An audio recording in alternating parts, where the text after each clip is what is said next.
Olá, me chamo Bruno Gannen, sou ADM da página Gannen Esportes. Estou aqui para a segunda live do perfil, né? A gente tá com um projeto de lives que é bem interessante, né? Na última sexta-feira a gente recebeu o, o Vitor. O Vitor é ADM do perfil Trinidad e Tobago Insider. É muito interessante o perfil dele, ele fala sobre o futebol do país, né? Localizado no Caribe. E é bem legal assim o trabalho que ele faz. O papo tá aqui na íntegra, aqui no Instagram. E hoje é o dia do segundo episódio. Estou recebendo aqui. Aliás, vou receber, né? Igor. Igor tem o podcast Igor Geopol. Ele está no YouTube, ele está nos canais de áudio, né, como Spotify, é bem legal, ele fala muito de geopolítica, já ouvi algumas vezes e acho bem legal o trabalho que ele desempenha. E hoje, né, vamos discutir um pouco sobre algumas questões geopolíticas do futebol, algumas questões geopolíticas dos 4 países que estão no grupo A da Copa do Mundo. Holanda, Senegal, Equador, que são participantes, e o Catar, que é país sede, né? Então, são muitas dúvidas, é um assunto assim com um universo enorme e vamos aqui conversar bastante sobre esse assunto, né? Obviamente pessoas vão participar, vão perguntar, então perguntar eu vou ler e falo com o Igor. Eu vou agora convidá-lo para participar aqui. Eu acho que agora vai, estou confiante. Já fiz o convite para o Igor, já aceitei e vamos entrar ao vivo. Aí, tentar de novo. Grande Igor, será que agora vai? Tomara, né? Alô? E a gente tá. Tá pra escutar? Você está Tá dando pra falando? escutar? Agora consigo te ouvir bem. Você me ouve legal? Ah, sim, sim, sim. Maravilha, né? Tivemos uns probleminhas técnicos, mas aparentemente agora vai. Algumas pessoas passaram, né, pela nossa live, infelizmente o conteúdo foi descartado e vamos agora aqui começar de novo, né? Igor, o grupo A tem Holanda, o grupo A tem Senegal, tem Catar e tem Equador. No aspecto futebolístico, fale um pouco desse grupo, é que você acha, quem é favorito, quem não é. Obrigado por ter aceitado o convite. Olha, eu acho que assim, o favorito, eu acho que é levemente Senegal, porque assim, a Holanda, em tese seria a Holanda, né? Acho que a maior parte das pessoas vai falar Holanda, Sim, mas a Holanda, eu vejo a Holanda como um time mais instável, né? Desde aquela geração de 2010, eles não conseguiram repor com a mesma qualidade, né? né? É um time que faz partidas boas, faz partidas ruins. A última Euro não foi uma Euro assim tecnicamente horrível da Holanda, fizeram acho Sim, que até bons jogos. Aquela sim. expulsão no jogo contra a República Tcheca mudou todo o curso do jogo. Acho que se eles não tivesse tido aquela expulsão lá, talvez eles tivessem até passado, chegado longe, enfim. Hum, Só que eu acho o Senegal um time, talvez assim, um pouco mais regular. Tudo hum, bem que geralmente os adversários da Holanda têm um nível um pouco maior, né? Geralmente é a Europa, né? Futebol europeu. sim. Catar, assim, eu acho que o favorito levemente é Senegal, acho que um pouquinho depois Holanda. Catar, eu acho que todo mundo espera que Catar seja a baba do grupo, como eu falei antes na live aí que não deu certo, né? Eu não acho que Catar vai ser uma baba tão grande, acho que é um time que tem um toque de bola legal, tem esse projeto aí do governo, né, de usar o esporte digamos assim, ganhar campo político, né, essa coisa toda. Uhum. Teve a última Copa Asiática, né, Catar foi muito bem. Catar foi relativamente bem na Copa Ouro. É um time que tem uma defesa até razoavelmente organizada, mas em níveis técnicos não acho que vai ser nada assim para bater de frente com o Surpreendente, né? Senegal, Holanda, acho que não. Acho que nada, No máximo, assim, tipo, se eles forem um time que souberem ser extremamente eficientes quando chegam no ataque, eu acho que dá para roubar a terceira vaga do Equador. Hum, Talvez, mas eu acho que a tendência é ser o último mesmo. E Equador, como sempre, eles jogam, né? Tentando os contra-ataques ali pelos lados do campo, tentando ali espetar uns golzinhos ali em Senegal ou Holanda e ver se talvez consigam surpreender o segundo. Acho que o grupo não. Senegal e entendi. Holanda devem brigar pela liderança, Equador terceiro, 4x4, acho que tendência é essa. Então, no caso, seria o retorno, né, de Senegal às oitavas de final. Isso aconteceu em 2002, né? Então seria novamente uma geração senegalesa voltaria ao mata-mata de Copa do Mundo, que seria algo bem impactante, né? Porque Senegal vive um momento muito interessante e Senegal voltar a um jogo de mata-mata numa Copa reflete bem, né, o nível atual do país, né? E eu acho que assim, Catar, eu ia falar isso agora há pouco, mas eu acabei esquecendo. Eu acho que se tivesse que fazer uma analogia do Catar, eu acho que Catar vai ser uma versão melhorada da África do Sul de 2010. Acho que Sim. essa é uma analogia até boa. É um time É, com um pouco mais de toque de bola. Acho que isso é uma analogia boa. é, Fazia um tempo que Senegal não montava uma geração boa, né? Tanto na Copa é, Africana quanto na Copa do Mundo. Senegal, inclusive, atualmente é campeã, né, da Copa das Nações. Inclusive, na capital, teve uma festa linda, né? Quando o clube, no caso, os atletas voltaram para a cidade. Foi bem legal. Queria aqui registrar, né, Cléo Rodrigues Filho, que está aqui nos acompanhando. Obrigado por ter entrado. Mas realmente esse é um grupo que tem dois países mais, digamos assim, mais favoritos, né? E um país que. E dois países que são franco-atiradores, que podem surpreender, mas que nas apostas estão atrás. E agora, assim, entrando na questão da questão geopolítica, assim, como é que você avalia. Vamos pela Holanda, que é o país assim mais preeminente. Como é que você avalia atualmente a geopolítica da Holanda, assim, que prefere hoje ser chamado como Países Baixos? É um país, digamos assim, discreto, peculiar, hoje muito voltado em questão de frear, né, o avanço do mar, mas como é que você avalia geopoliticamente esse país hoje? Porque assim, a Holanda, eu acho que assim, é uma questão um pouco mais além de ser discreto. A Holanda não tem mais todas aquelas colônias que a Holanda tinha antigamente, a Companhia Holandesa das Índias Orientais, ela não tem nada disso mais, né? É. Porque o que a gente conhece como Holanda começa lá na independência da República Holandesa, depois da Guerra dos 80 anos, contra Espanha e Portugal, Uhum. que aí você tem a independência da Holanda, você tem a criação da Companhia Holandesa das Índias, né, Orientais, que você tem quando essa companhia começa a sair em expedições para pegar todos aqueles territórios fora lá da Europa, por exemplo, as Ilhas Banda, que fica na Indonésia, a Ilha de Formosa, que fica em Taiwan, Ilha de Lame, enfim. Aí eles travaram uma guerra junto com a Suécia, por uma ilha lá no Mar Báltico, conquistaram territórios no sudoeste africano, e eles apoiaram os Estados Unidos na guerra de independência americana, tiveram várias guerras com a Grã-Bretanha, né? Eles perderam a primeira e a quarta guerra anglo-boer, eles perderam, ganharam as outras duas, inclusive essa segunda guerra anglo-boer de 1900, um dado curioso, foi de onde o Hitler tirou a ideia dos campos de concentração. Ele Uhum. mesmo falou isso num discurso, que na época a mídia inglesa e tal falava que a Alemanha estava fazendo campos de concentração, não sei o que, não sei o que. Aí ele tentando se defender, ele fala, nós não criamos essa ideia, quem criou foram os britânicos na Segunda Guerra Anglo-Boer, foram vocês que criaram, a gente apenas aperfeiçoou. Eu Até sei. para as pessoas que assim, tentam negar o Holocausto, dizendo que não havia campo de concentração, porque tinha piscina, que tinha campo de futebol, né? É uma galera que fica nessa.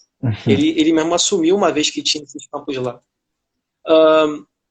E aí você passa por um processo que você tem a Guerra da Primeira Coligação, que é quando você tem aquelas guerras que começam contra o Reino da França, mas depois são feitas contra a França Revolucionária, Na depois daquele Europa. período lá da Revolução. Isso. Só que ela começa no Reino da França, mas ela se intensifica depois da Revolução Francesa, quando você tem a instalação de uma república governada por esses revolucionários, né? Uhum. E aí, essa República Revolucionária Francesa, nessa guerra da Primeira Coligação, ocupa essa República Holandesa, e aí eles instauram um regime pró-franceses, né? No caso, os revolucionários. Provocam o que eles chamam de regime change, né? Você já deve ter ouvido essa palavra aí por geopolítica, né? E eles instauram a República Batava. E a partir daí, essa República Batava passa a lutar para os franceses, né? E essa República Revolucionária vai virar ali o Império do Napoleão. Você tem a Guerra da Segunda Coligação, que essa República Batava, ela luta do lado da França.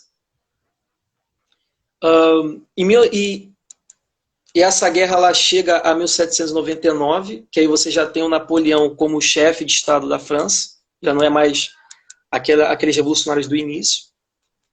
E depois dessa guerra da Segunda Coligação, os territórios, ela ganha os territórios de Colônia do Cabo e Ceylon. Ceylon, na época, era como chamado Sri Lanka. Sri Lanka, no caso. E aí o Napoleão, com a ideia de querer ter um controle melhor, né, dessa região da Holanda, ele transforma a República Batava, ele transforma essa república no Reino da Holanda. E esse Reino da Holanda vai conquistar mais alguns territórios, mais algumas colônias, né, que é quando você tem esse processo de expansão das colônias holandesas. Você, por exemplo, um dos territórios que esse reino conquista é a Confederação Fante, que fica mais ou menos na área onde é Gana, atualmente. E aí esse reino, ele, em 1813, quando começa a época da derrocada dele, do Napoleão, esse reino vai ser ocupado por tropas prussianas e russas, que alguns chamam de libertação. E aí você vai ter a Guerra da Sexta Coligação, que é quando o Napoleão ele perde, né? E aí ele faz o exílio lá na ilha de Elba, depois ele volta por 100 dias, e tem toda aquela coisa. E aí, depois de ser ocupado pelos prussianos, ele passa a ser chamado de Principado Estrangeiro dos Países Baixos.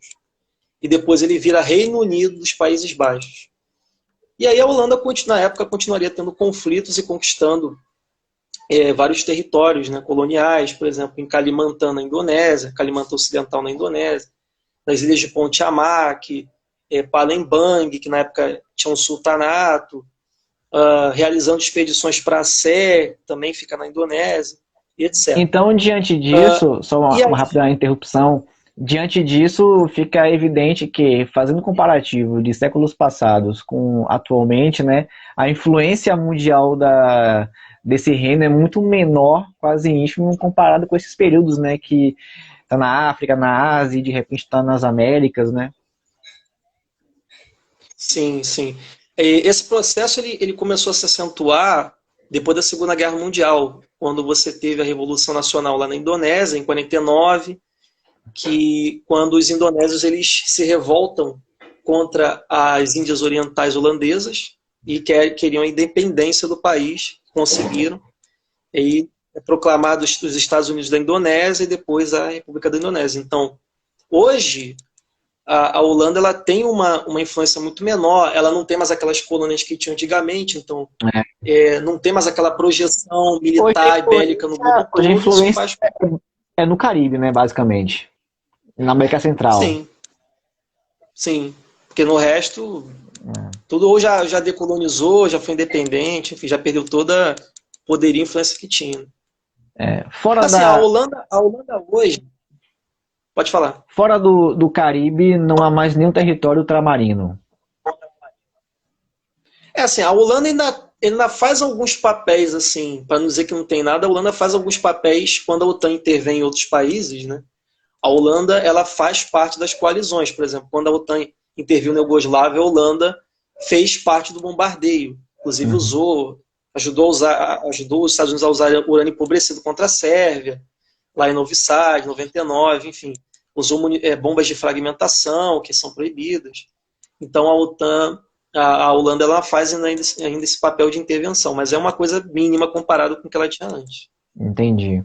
E basicamente sobre os territórios que o reino possui no Caribe e América Central, assim, o que você pode falar? Porque teve a dissolução das Antilhas, né, holandesas, e hoje os territórios funcionam de uma maneira diferente, né? Tem os países constituintes, tem que no caso São Martinho, Curaçao, Aruba, né, integram esses países constituintes, e tem as ilhas menores que possuem uma outra alcunha, são municípios especiais, né, que é Santo Eustáquio, Saba, Boné. Então fale um pouco sobre isso, assim, com mais detalhes. Olha, esse processo aí, porque eu sei que, como você bem falou, essas ilhas tiveram um plebiscito, né, relacionado à independência desses territórios da Holanda. Eu acompanhei mais ou menos, assim, não acompanhei de perto 100%. Eu sei que Curaçao, Aruba e São Martinho, eles preferiram manter as ligações com a Holanda, só que com um certo grau de autonomia. Sim. Em relação ao reino, né?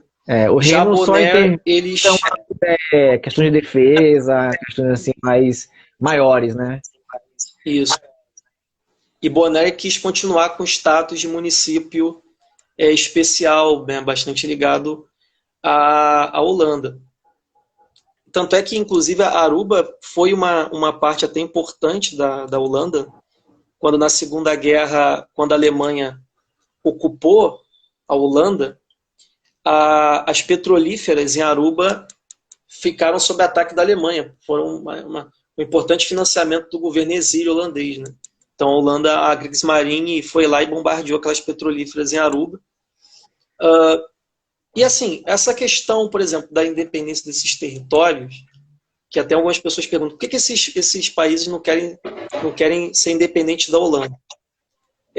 Você tem as pessoas que são mais céticos quanto a essa narrativa de que não querem ser independentes, e você tem as pessoas que apoiam.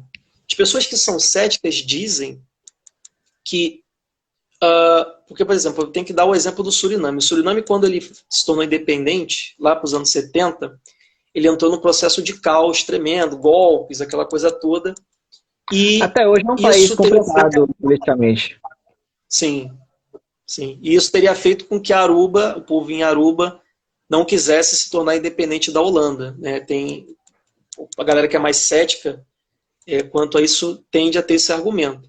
Tem outras pessoas que já dizem que Aruba, que a Holanda deu toda a autonomia necessária, deu polícia, deu governo, tal, que na verdade Aruba queria se separar de Curaçao. Na época também era uma colônia, e Aruba fazia parte dessa colônia, né? Então, assim, eu acho que é uma coisa que assim, é difícil você saber 100%, porque é uma coisa que não é muito noticiada, né? A gente não tem um norte de fato sobre o que a galera lá pensa. Mas, assim, o que eu sei é isso, basicamente. Né? E acho que a tendência é permanecer. Concordo. Não, quando sai alguma coisa na mídia, sempre tem algum plebiscito, né? Aí que sai alguma coisa. Mas fora isso, é algo bem, assim, pouco noticiado. Então, já cobrimos um pouco essa questão do Países Baixos, né? Que perante o mundo ainda é Holanda, mesmo investindo em publicidade, mesmo fazendo todo aquele processo de querer mudar de nome, é muito difícil, né? Você mudar isso. Mas, assim, agora vamos para o Catar, né? O Catar recebe eventos, agora a Copa do Mundo é um grande exemplo, tem companhia aérea, assim como a Arábia Saudita e Emirados Árabes vem investindo muito na diversificação da economia, né? Então, é um país muito polêmico, né? Essa Copa do Mundo teve polêmica da hora da eleição até o momento das obras, de inauguração, porque muitas questões aconteceram. Então, fale um pouco assim sobre como o Catar é visto perante o mundo, como é que você enxerga o Catar, enfim, discorra um pouco sobre esse país. Bom, assim, o Catar, mas eu posso, no caso, eu estava pensando em falar da história do Catar, dar um gancho e depois vir até os Claro. dias atuais, se for.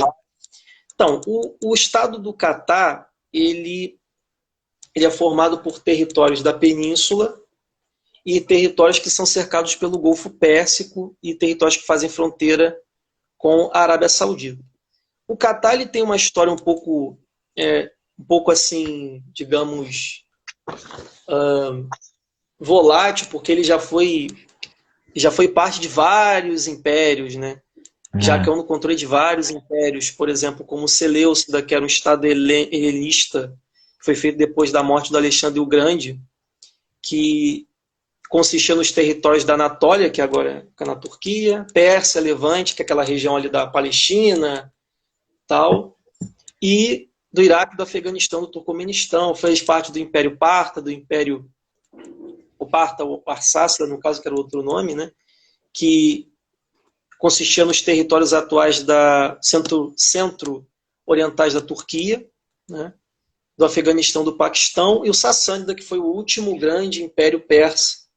Inclusive, nessa época de 826 depois de Cristo, foi quando o Catar ele foi islamizado, né, quando ele foi apresentado ao Islã, quando Maomé enviou convidados, né, enviou digamos assim, uma delegação para o governante sassânida da Arábia Oriental, né, a parte da Arábia Oriental do Império Sassânida, Munzir Sawa, né, e aí você teve esse processo quando a população do Catar conheceu o Islã e a partir de então o Catar se tornaria um país islâmico. Uhum. Depois ele se torna um grande centro comercial de trocas de joias, né, incluindo pérolas. Depois ele fez parte do Califado Abássida, perdão, quando você teve o desenvolvimento de várias vilas, regiões, assentamentos. Catar se tornou um importante centro portuário, porque quando os navios que vinham de Basra no Iraque, outras regiões que iam para a Índia ou a China tinham que passar pelo Catar, então esse porto ele acabou ganhando uma notoriedade muito grande, né? E aí ele depois caiu no controle dos Usufrites, que era uma tribo árabe que tomou conta do país e passaram a controlar o principal território do Catar, né? Depois, em 1521, o Império Português tomou conta do Catar, né? Tomou controle da área. Eles usaram o Catar para transformá-lo em um grande centro de exportações de metais e alguns tipos de animais. Nessa época, em 1550, a população decidiu voluntariamente se subjugar ao controle dos otomanos. Os otomanos passaram a ter o controle sobre áreas do Catar. Porém, em 1602, os portugueses são expulsos pelos anglos e pelos holandeses, né? E logo depois os otomanos eles iam ter o mesmo destino. E aí o Catar passou a ser governado por uma confederação de tribos árabes chamadas de Bani Khalid.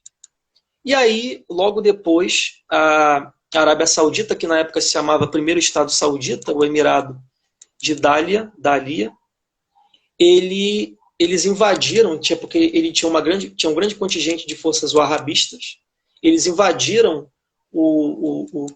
a península, a região da península, e tomaram o Catar. E o Catar foi incorporado a esse estado. Aí, logo depois, essas forças wahhabistas que tomaram o Catar invadiram... Sim, pode falar. Estamos mais ou menos em que ano, em que século aí? Por volta de 1793, quase 1800. Certo. Aí, essas forças wahhabistas, elas foram atacadas pelos otomanos e os egípcios. As forças da casa Al-Khalifa, que é a família que governa o Bahrein atualmente, atacaram a frente oriental, que no caso, frente oriental do ataque contra os wahhabistas, né? Fizeram um contra-ataque, digamos assim. E aí, como a região do Golfo Pérsico se mergulhou em instabilidade, os britânicos viram isso como uma ótima oportunidade para tentar colocar ordem na casa, para que os navios da Companhia Britânica das Índias Orientais pudessem passar por ali para o comércio britânico. Sim. E os britânicos deixaram o Abdullah bin Ahmad. Assim, sim. Aquela região, em termos de navegação, até hoje é muito importante. Sim, sim. Na época, mais ainda, né? Ainda é. E aí eles deixaram o Abdullah al-Khalifa como governador do Catar, né? Ele que é a mesma casa que governa o Bahrein atualmente, então é como se o Bahrein controlasse o Catar, basicamente. Por intermédio de uma ação dos britânicos.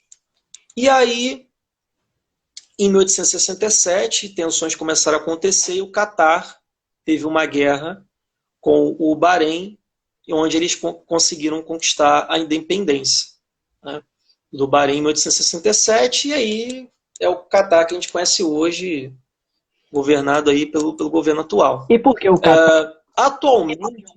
E por que o Catar no século XX? E por que o Catar no século XX era um país, digamos assim, pobre, né, pouco desenvolvido, era um país sem nenhum tipo de destaque perante o mundo, e de repente o Catar começa a despontar como um dos principais polos econômicos da atualidade e consegue, inclusive, como é que eu posso falar isso, assim, roubar, né, junto com os Emirados Árabes, um pouco do protagonismo daquela região de países como Jordânia, Líbano, em termos assim, de turismo, a questão dos olhos do mundo, né, hoje estão para Catar e Emirados Árabes. Assim. Como é que foi esse processo?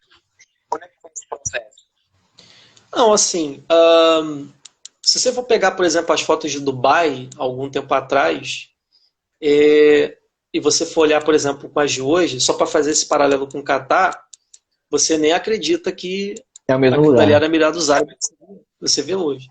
Sim, eu acreditaria, porque assim, são países que, para que você entenda, o processo de riqueza, na verdade, ele não é igual, né? Você pegar, por exemplo, a renda per capita do Catar, ela é extremamente alta. Só que, na verdade, ela é alta porque os sheiks, né, que detêm toda a riqueza do país. O povo ele não tem tanta riqueza assim. Uhum. E esses países começaram a ter muita riqueza muito por conta de investimentos estrangeiros, né? Essas famílias de sheiks acabaram ganhando muito poder, sobretudo quando, por exemplo, a Inglaterra ela intervém na região do Golfo Pérsico e ela apoia o arabismo ganha força quando a Inglaterra intervém na região. Essas famílias, né, que comandaram esses países acabaram ganhando muito poder. Pelo menos é a forma como eu vejo, né? Acho que é uma junção das famílias ganhando poder e os estrangeiros dando força para certas correntes que governavam esses países. Por exemplo, o arabismo na Arábia Saudita e certas casas que comandavam os outros países. Por exemplo, são americanos. Assim, você olhando para a mídia atualmente, você não vai conseguir ver isso. Mas esses reis dessas monarquias do Golfo Pérsico são controladas por estrangeiros. Americanos, por exemplo, que financiam e que controlam, por exemplo, a casa que governa a Arábia Saudita. Então é por essa razão que esses países eles não são invadidos? Olha, sim. Sim, porque assim, esses países, eles, por exemplo, que assim, o país mais influente que tem ali é a Arábia Saudita. Então, para você entender a situação do Catar, tem que fazer uma relação com a Arábia. A Arábia, ela, por exemplo, ela tem uma participação importante na criação de certos grupos como a Al-Qaeda. Então, querendo ou não, como esses grupos são financiados por estrangeiros, o governo de fora, CIA, enfim, treina, equipa, esses países acabam sendo importantes nesse processo, né? A Arábia Saudita acaba sendo importante. O Qatar também ele participa desse processo. Por exemplo, no Iêmen, você está tendo uma crise humanitária ali, crianças passam fome, você tem uma fome generalizada, enfim. É uma coisa bastante, inclusive, triste. O Catar, ele luta contra Ansar-Allah. Ansar-Allah é um grupo xiita que visa expulsar a coalizão liderada pela Saudita, que o Catar faz parte, que eles veem que essa coalizão escraviza o país. Então, o Catar, a importância do Catar é essa, de ser uma marionete, um aliado, digamos assim, da Arábia Saudita, em desenvolver todos esses processos de pobreza no Iêmen, de gerar uma crise humanitária no Iêmen, de gerar uma crise humanitária naquela região ali, de financiar. Então, eu acho que a importância é mais ou menos essa. Tenho uma pergunta. São duas, mas eu vou escolher uma porque vai ser uma resposta teoricamente longa, então, para não atrapalhar o seu raciocínio. Israel vem ocupando, né, aos poucos a Cisjordânia, construindo loteamentos. E Catar tem um território muito pequeno. Aí você olha, né, tem alguns países que são mais pobres naquela região. Por que esses países não, no caso o Catar, Emirados Árabes, não ocupam esses países mais pobres e anexam, basicamente? Por que eles não fazem isso? E a segunda pergunta é: Bahrein ocorre hoje o mesmo processo que o Catar? Eles fazem, no caso, a mesma coisa? É porque, assim, você não precisa... Primeiro que você não precisa porque, basicamente, o que eles fazem hoje? Eles financiam certos grupos, geralmente o arabista, salafistas, jihadistas em certos países. Eles usam desses grupos, fazem com que esses... dão treinamento, dão armamento e tal, fazem com que esses grupos avancem em certa porção do território desses países e usem desses grupos para tomar as riquezas naturais de quem eles quiserem. Então, assim, eles não precisam mandar o Catar fazer isso lá. Por exemplo, vou te dar um exemplo. Por exemplo, você pega o caso da Síria, você pega o caso do Iêmen. Eles não precisaram mandar, só no caso do Iêmen, né? Mas no caso dos outros países, eles não precisaram mandar esses países para lá. Entendeu? Agora, a hora que eles acharem interessante, eles vão fazer, como fizeram no Iêmen. Entendeu? Que essas coalizões vão lá e traçam projetos para tentar... Eles falam que são projetos para tentar integrar a infraestrutura, desenvolver aquela coisa toda, mas muitos iemenitas, por exemplo, que defendem os Houthis ou Ansar-Allah, veem isso como um roubo, né? Eles pegam petróleo, aí roubam, trazem para lá e fica nessa coisa toda. Então, eu acho que nem precisa você mandar Catar, Emirados para lá, entendeu? Entendi. Não acho que seja necessário quando você pode lançar grupos ali dentro. Entendi. Inclusive, você pode usar a mídia. Você pode pintar os caras como freedom fighters. Precisa, aquele país precisa de democracia, não sei o quê, coisa que sempre fazem, né? Então você não precisa chegar a mandar o Catar. Aqui na live, né, a gente começou falando sobre a questão dos Países Baixos, né? Então, fazendo um paralelo para o futuro, você comentou o seguinte, que não vai ter uma grande mudança nas próximas décadas, nos próximos anos. Já no Catar, você, pelo seu comentário, dá para notar que é uma região com muitas tensões e que provavelmente vai continuar com tensões para os próximos anos, para as próximas décadas, o que é algo comum, né, para o Oriente Médio, né? É uma região sempre com tensões, inclusive tensões de guerra. Então, fazendo algum tipo de prognóstico para os próximos anos, o que é que você acha que vai acontecer?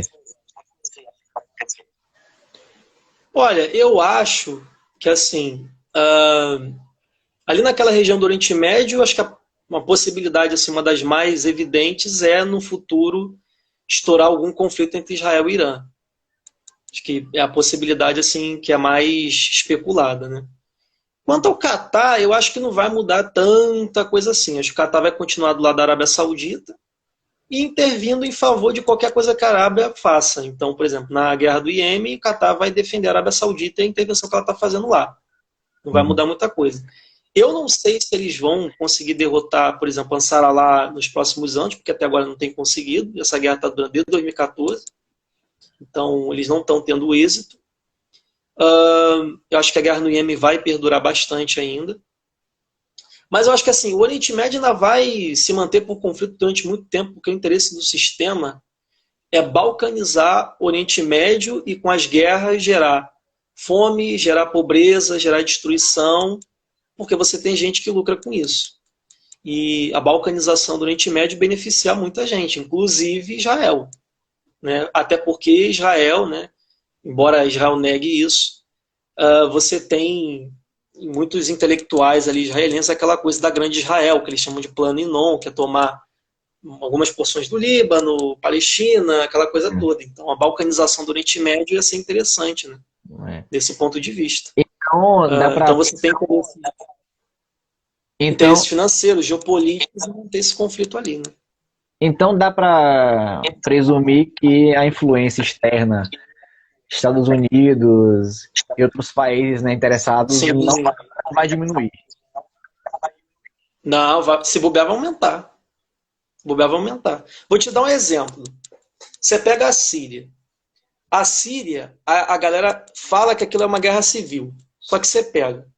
Além do exército árabe da Síria, você tem o HTS, que é financiada pela Turquia, por Israel, Estados Unidos e Reino Unido, Grã-Bretanha.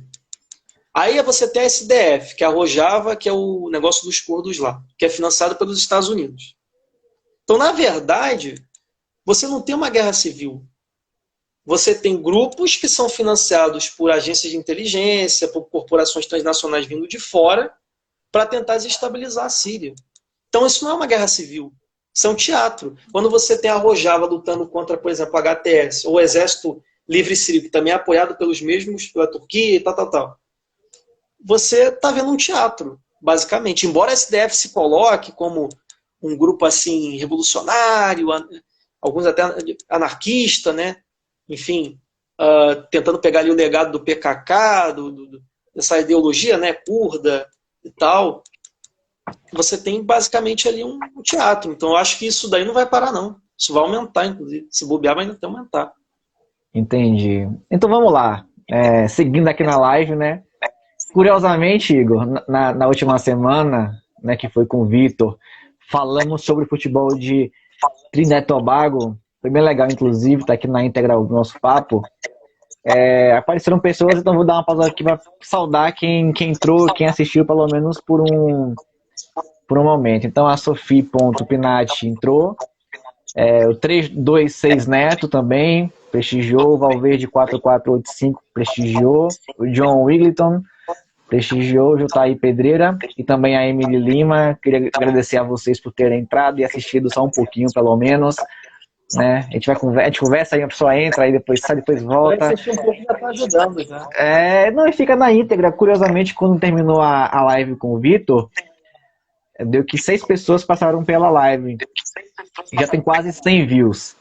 Né? Então, as pessoas muitas vezes trabalham, estudam ouvindo. Então, o legal é que hoje em dia com o streaming, né, as pessoas assistem quando querem, quando podem. Então, como aqui fica a eternidade, isso é legal pra caramba. E só avisando, né, quem estiver ouvindo, ou quem for ouvir, que a conversa com o Igor vai continuar. A gente vai analisar os 8 grupos da Copa do Mundo. A questão é que não vai ser sempre de forma seguida, né? A gente vai intercalar uma live com o Igor, outra live com alguma outra pessoa. Segunda-feira, primeira live que vai ter às segundas, será sobre o futebol russo.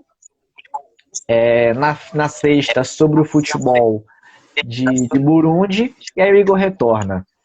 Então vamos lá, já falamos sobre 2 países, faltam outros 2. Senegal. Hoje, Igor, Senegal basicamente vive um grande conflito que é o de Casamance, né, que fica na região sul de Senegal, na região norte de Guiné-Bissau e na região sul de Gâmbia, correto? Gâmbia? Sim. Gâmbia, porque Guiné-Bissau era a colônia portuguesa. Casamance ficou no controle da Guiné-Bissau. Porque assim, o Senegal era uma colônia francesa. Você pode, por favor, repetir, porque cortou um pouquinho. É porque assim, Senegal era uma colônia francesa. E aí ele se juntou com o Sudão francês para formar a Federação do Mali, que é um estado que já não existe mais. A Federação do Mali, ela se dissolve. E aí você tem a separação entre Senegal e República do Mali. Na época, a Guiné-Bissau era uma colônia portuguesa. Portuguesa. Isso. Então o que acontece? Casamansa, ela teve colonização portuguesa e o resto de Senegal teve colonização francesa. Só que quando você teve ali digamos, a formação do Estado senegalês moderno e tal, Casamansa ficou com o Senegal. Então, o que esse movimento democrático de Casamansa afirma? Que Casamansa é religiosamente, etnicamente diferente do resto de Senegal. Então, por isso eles pedem a independência do país. Ô Igor, isso é um conflito assim. Desculpa te interromper. Isso, de alguma maneira, ocorre na África como um todo, né? Somália, Somalilândia, Camarões, né? Que tem a parte que fala inglês e a parte que fala francês. Então, na África... então, na África, recheada, estamos com vários conflitos do tipo, né? Então, o Casamansa é apenas mais um entre vários, né? Na África, na Copa Africana até estava com risco de ter atentado, né? De não realizar o torneio, né? Porque tava com medo deles fazerem alguma coisa lá, deles, sei lá, tentarem atacar os estádios, né? E teve uma grande polêmica, né? Que foi a questão... Aquele estádio pequenininho, eu não sei o nome da cidade, que acho que era Limbé, sei lá. Sim. Que estavam com medo de fazer um ataque lá e que, enfim, tinha risco de parar as partidas lá ou até o torneio, enfim.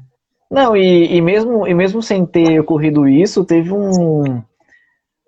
no principal estádio do país, que foi construído para essa Copa da Copa Africana, teve um confronto lá que pessoas foram pisoteadas, teve inclusive pessoas mortas, o estádio foi interditado e só voltou no final da competição. Então, a África até hoje não é uma bomba relógio, né? Todo país que você para estudar um pouquinho, você vê que tem algum conflito acontecendo, né? Mas, voltando para Casamansa, dá para afirmar que Casamansa quer ser anexada a Guiné-Bissau ou quer ser um estado independente? Independente. Porque assim, essa história toda começou em 1982, com essa alegação de que eles queriam independência, porque eram religiosamente, etnicamente diferentes do resto de Senegal, tem a questão da colonização e etc. Esse conflito ele foi se desenvolvendo. Eu acredito que os anos mais difíceis tenham sido entre os anos 90 e 2001, que foram os momentos mais violentos, tinha manifestações massivas propagadas por esse movimento de Casamansa, que o exército senegalês ia lá reprimido violentamente, e etc.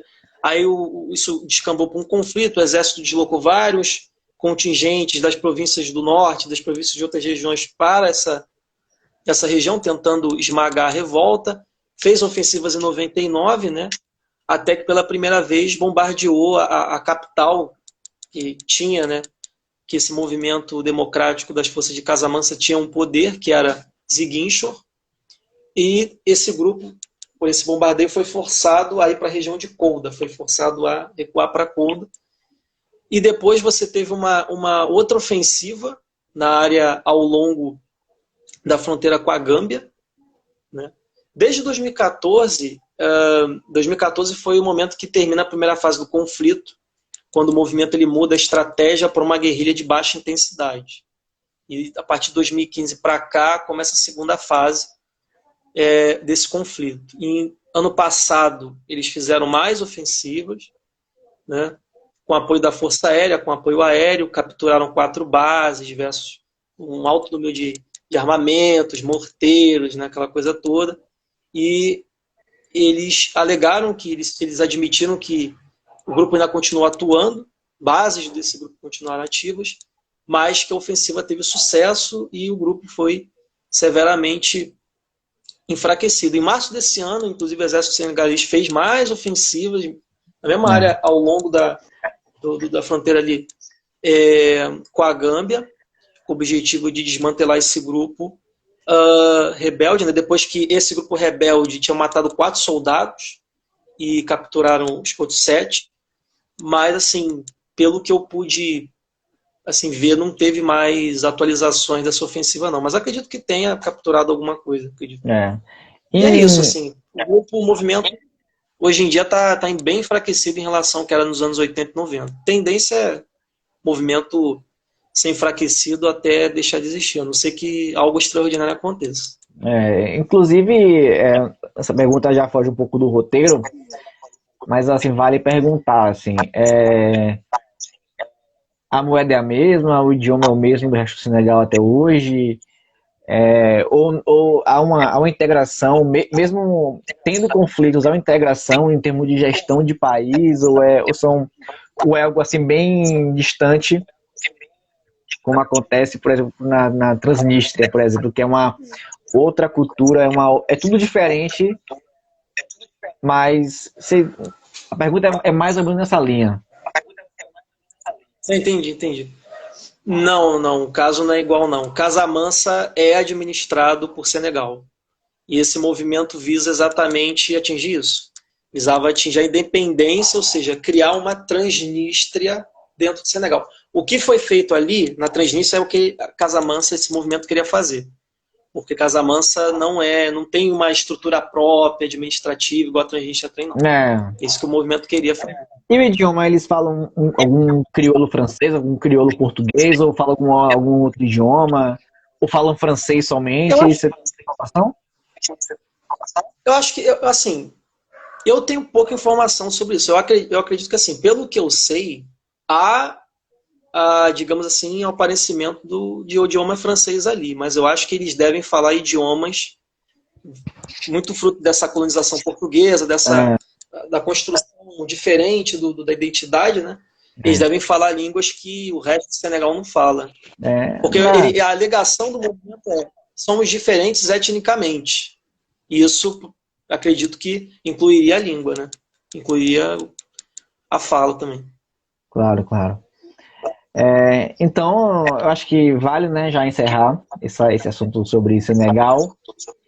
E vamos agora para o Equador. Dos quatro, o Equador faz menos emocionante, né? A história. Desde a independência tem uma história bastante curta, né? Não tem uma história de conflitos. Ou conflitos que foram curtos. Nesse caso, ser equatoriano, lógico, tem as crises econômicas, né? Até as crises políticas, mas são em menor grau, como acontece no Senegal, que chega a ser algo armado, né? Mas sobre o Equador, eu acho que o ponto, assim, que quando eu posso falar, eu falo isso, assim, que é um milagre a Ilha de Páscoa pertencer ao Chile, e é um milagre as Ilhas Galápagos pertencerem ao Equador, porque aquela região do Pacífico possui domínio francês, domínio estadunidense. Então, fale um pouco sobre essa questão assim, do Equador e comente um pouco assim, desse milagre, né, que é você ter um território no Pacífico que é seu e não de algum país europeu ou Estados Unidos. O Brasil fez isso com o Fernando de Noronha, a todas as rodas, né, que são regiões que pertencem ao Brasil e não a algum país europeu, né? Só para encerrar minha pergunta, que já está virando um comentário, o Reino Unido ocupa vários territórios no Atlântico, né? Santa Helena, as Ilhas Falkland, né? Que são Malvinas. Então, Equador, Brasil e Chile compartilham de um orgulho que é meio que raro, né? Entre os países da América do Sul. E do mundo também. Porque, assim, essa ilha... O Equador, assim, a ideia de Equador só surge na época da Gran Colômbia. Então, assim, durante muito tempo essa ilha ela foi posse de outros países, né? Império Espanhol, etc. Porque assim, o Equador ele surge quando ele tem a Guerra de Independência, que vai de 1820 até 22, quando você tem uma aliança de países da América do Sul, Chile, Peru, as Províncias Unidas do Rio da Prata, né, que no caso seria Argentina, enfim. E a Gran Colômbia, que a Gran Colômbia era a junção da Colômbia com o Equador. Né? E aí o Equador, como como Gran Colômbia vence essa guerra, né, se torna independente do Império Espanhol, né, dos monarquistas do Império Espanhol, e aí depois o Equador se separa da Gran Colômbia, então vira Colômbia e Equador, né? E o Equador, na verdade, assim, embora ele tenha uma história não muito longa assim, de conflitos, ele teve 5 guerras com o Peru, né, em sequência. A primeira, quando ele fazia parte da Gran Colômbia, em 28, que terminou de maneira inconclusiva, que eles falam status quo ante bellum, que é quando termina como estava antes da guerra. E aí, em 1830, você tem a separação do Equador em relação à Gran Colômbia. E aí, em 1832, só em 1832 é que o Equador, de fato, oficialmente anexa Galápagos, né? Então, essa posse é relativamente recente, né? E aí ele vai ter 4 outras guerras com o Peru. Você tem a de 1857, que é quando ele perde. Você tem a de 41, que inclusive essa guerra termina, o documento que foi assinado, documento tratado que foi assinado, que deu fim nesse conflito de 41, foi assinado no Rio de Janeiro, até chamado Protocolo do Rio. Porém, ele não resolveu o problema, ainda teria mais guerra. Em 81 teve outra guerra, que foi a guerra que é quando o Equador capturou, o Equador também perdeu, o Peru capturou postos de controle que os equatorianos tentaram criar na região da Montanha Cóndor, lá no Peru.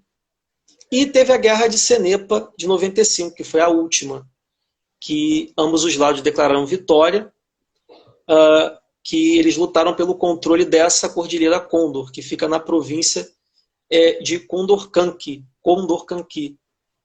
na região da Amazônia ali, peruana e tal, perto da fronteira entre os dois países.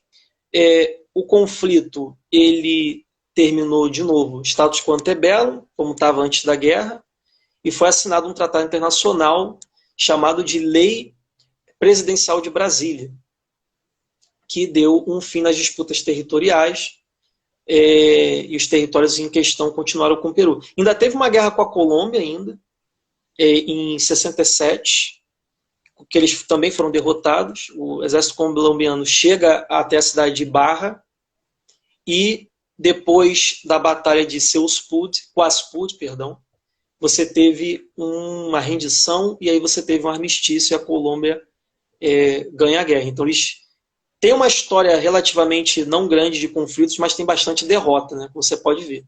Tem algumas derrotas aí empilhadas. E são confrontos teve umas guerras localizados. civis também. Sim. Não são conflitos contra países de outros continentes, né?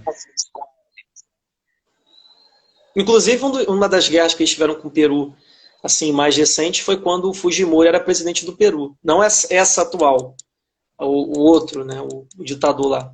Sim. Então, acho que foi interessante que a gente conseguiu, né, conversar um pouco sobre os 4 países, né? Foi bem interessante esse papo. Ô Igor, no caso, quem passar por essa entrevista e gostar do seu conteúdo, né, do que você falou aqui, como é que faz para te encontrar? Assim? Qual é o nome do seu podcast? Onde está? Onde podemos assistir, ouvir? Olha, o meio mais fácil é pelo Twitter, @IgorCW_, que aí você tem um fixado que você vai ter o link para o Spotify, Anchor, YouTube. Mas assim, você pode pesquisar Igor Geopol que vai aparecer, o Spotify e o Anchor.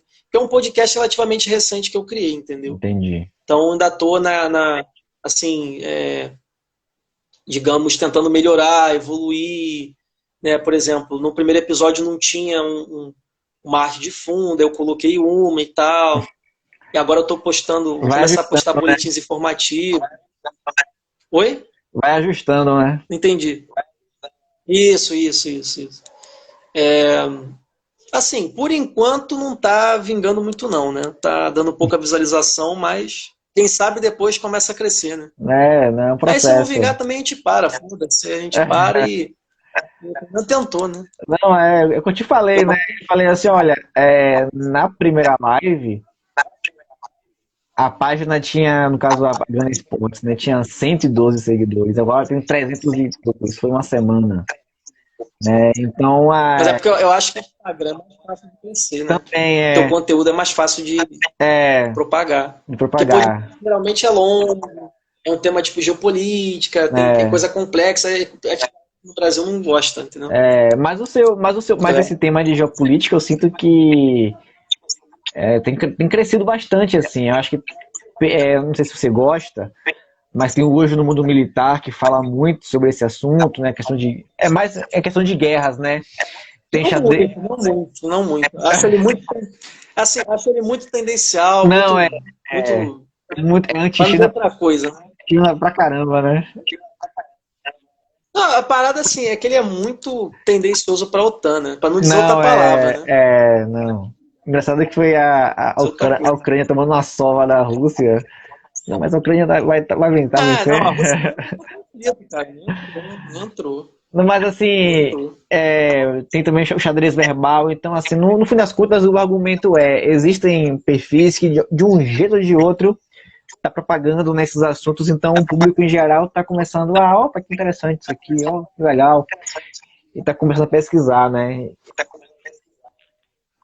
É porque assim, por conta de algumas narrativas que estão propagando, tipo a Amazônia, porque nós temos que salvar a Amazônia, que não sei o quê, acho que um medo de uma possível intervenção na Amazônia, uma ocupação, enfim. Eu Uhum, acho que a galera, essa coisa da intervenção, interferência estrangeira, esse papel do poder das grandes corporações, tem feito com que as pessoas tivessem mais interesse em geopolítica. Eu acho que isso que motivou. Mas eu acho que, assim, eu tenho uma visão mais negativa. Eu não acho que a coisa está pegando tanto campo assim, não. Porque entendi. o que viraliza na internet aqui no Brasil é besteira e futilidade. Entendeu? Falar É, merda, uma merda. E agora, se você for tentar, por exemplo, falar da guerra do Iêmen, da guerra de outros lugares e como você pode usar disso daí para tentar entender o papel do brasileiro no mundo e de como o Brasil pode ser palco de muita coisa, aí as pessoas não querem, entendeu? não quer. Infelizmente. Porque também é uma lavagem cerebral do caralho todo dia, né? É um fato. Porra, né? É. Complicado. Mas é isso, Igor. Eu queria agradecer a você por ter aceitado. Eu te convidei pelo Twitter, você na hora aceitou e a Thaís está aqui, explicou tudo. Deu uma aula, né? Isso aqui foi uma aula, né, sobre geopolítica. Você contou a história do Países Baixos, contou a história do Catar, né? Deu detalhes sobre Casamance, contou a história também do Equador. Então a gente volta no dia 16 de maio, se não me engano, com o Grupo B. Isso. Com o Grupo B. Obrigado, viu? Esse vai ser bravo. Hein? É... Do Irã, esse vai ser bravo. Não, vai pegar fogo, né? Literalmente. E para encerrar, eu queria agradecer ao Pedro que entrou agora, também o Gustavo Garcia que entrou, um outro que é Ditkiar também entrou. Então, obrigado a quem entrou O aqui. Pedro Lucas também, que entrou agora. O Pedro Lucas. E é isso. Igor, obrigado, vamos conversando e até breve. Até a próxima. Agradeço aí o convite, participar aí da Do, página. Primeira vez que eu participo assim, de uma, de uma de live, uma né? live, assim, então desculpa qualquer coisa se parecer ser meio tímido, assim, meio aéreo às vezes. Porque assim, eu não sou um cara muito, assim, muito extrovertido, então assim, um cara meio tímido, assim, parecer. Então foi Não, mal e qualquer coisa assim, parecer meio, digamos assim, como é que eu vou dizer? que não tenha Meio suado. aéreo, assim, meio às vezes até meio lesado. Vamos falar assim, meio Não, lesado. foi ótimo. Foi ótimo mesmo. Foi bem informativo. Acho que para quem quer saber um pouco sem muito compromisso, é, foi um resumo interessante. Assim, tem pontos que vale, caramba, isso aqui é legal, eu vou dar aqui uma aprofundada. Desses quatro assuntos, por exemplo, Países Baixos tem muita coisa na internet. Também, Tem. também Casa Mansa É tem. mais da era antiga, né? Da era É, antiga. Então é isso. Então até a próxima, Igor. Obrigado, viu? Uma boa sexta. E você que nos acompanhou também, um ótimo final de semana. Valeu, vou encerrar aqui. Um abraço. Uhum. Um abraço.